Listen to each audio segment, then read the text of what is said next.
Welcome to the Real Estate Espresso Podcast, your morning shot of what's new in the world of real estate investing. I'm your host, Victor Menashe. Happy first of the month. On the first day of each month, we review the book of the month. Now, in order to be considered for book of the month, a book has to meet a very simple criteria. It has to be impactful enough that it can either change your life or your perspective on the world. Now, whether it does or not, of course, is entirely up to you. If you consume it as a piece of entertainment, well, you're missing the point. But if you internalize what the book has to offer, you have a chance at real, lasting impact. Our book this month is not a new book. It's a book that was originally published back in 1984 and is the first in a series of books by the same author.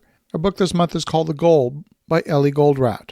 The book is written as a narrative surrounding a manufacturing plant manager named Alex. He moves to a small town to take over the management of the plant. The plant is struggling. Deliveries are late. The plant is losing money. Customers are unhappy. Senior management has shut the whole thing down in less than 3 months if things don't improve. Along the way, our hero encounters a scientist named Jonah, who leads our protagonist through the thinking process to discover the principles that lead him to solving the problems that are plaguing the organization. In the story, Jonah clearly sees through all the talk of efficiency and correctly identifies that the business is in trouble. The problem is that the business is being measured against the wrong goals. By focusing on efficiency and lowest cost per component, inventories were building in virtually all areas. Work in process inventory was growing, finished goods inventory was growing, but still shipments of some products were continually late. The theory of constraints is at the core of these principles, and the theory of constraints centers around practical methods for identifying solutions to business problems by deciding, number 1, what needs to change, number 2, what to change it to, and number 3, how to cause the change. The key focus of the theory of constraints is identifying constraints or bottlenecks in any process and working out how to eliminate or reduce their impact.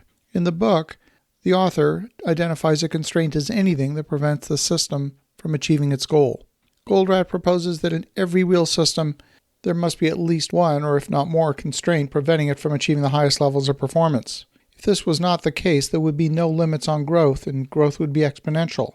These constraints limit performance, and unless they are addressed, performance will not and cannot improve. Typical examples include machine capacity, sales saturation, limited demand, raw material shortages. In every case, unless the constraint is addressed, output is limited by that constraint.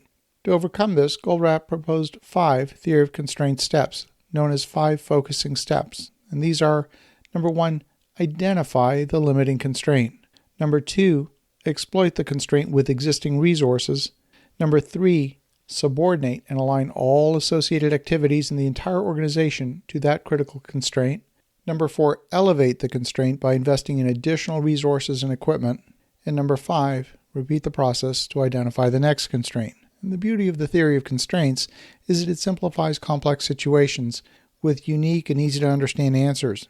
It helps manage and focus on what's important by identifying individual constraints that inhibit the organization from achieving its goals. The process also allows organizations to identify root cause for poor performance. And by doing that, it opens the way to exploit the constraint, ensure that associated processes are aligned to minimize interference, to elevate the constraint, to bring the entire focus of the organization on that one constraint.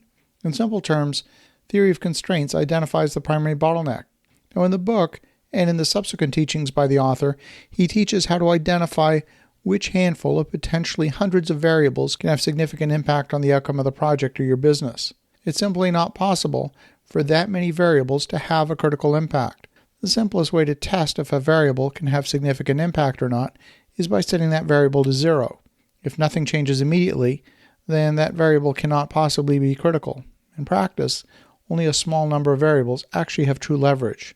You probably encountered business situations that call for all hands on deck. Everyone pulls together regardless of their role and manages to pull a miracle out of the organization and meet a short-term goal.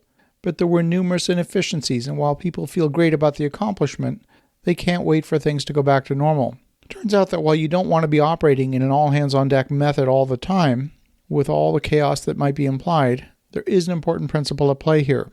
If you're facing a real constraint, working on anything other than the constraint is a complete waste of time, money, and resources.